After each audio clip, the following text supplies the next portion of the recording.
এই ভিডিওটা দেখা ভালো লাগলে শেয়ার করে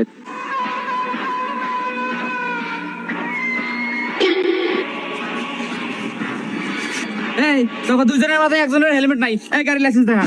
স্যার আসলে লাইসেন্স তো আজকে বাসায় রেখেছি, এবারের মতো মাফ করে দেন স্যার। এই মহিলার কাছে কোনো মাপ নাই স্যার, দুজনের একজনের হেলমেট নাই, গাড়ির লাইসেন্সও নাই। ডাইরেক্ট মামলা দিয়ে দাও, কোনো কল হবে না, ডাইরেক্ট মামলা। এই স্যার স্যার খাওয়ান লাগে কিছুতে। স্যার স্যার তাহলে এদিকে আসেন স্যার। लेकिन एक सेकंड স্যার এই যে 1000 টাকা রাখে আরাম করে মাফ করে দেন। স্যার এও গাড়ির হেলমেটও নাই, লাইসেন্সও নাই, আবার ঘুষ আদে। কি এত বড় সাহস? অগ্রেজিক পাঠিয়ে দে। এই যা সাত তো করে হে। ভাই ওই ওই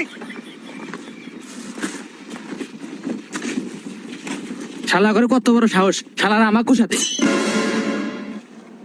স্যার আসলে স্যার আমরা ঘুষ খাচ্ছি, আমার ভুল হয়ে গেছে, আমরা বুঝতে পারি না যে আপনারা ঘুষ খান না।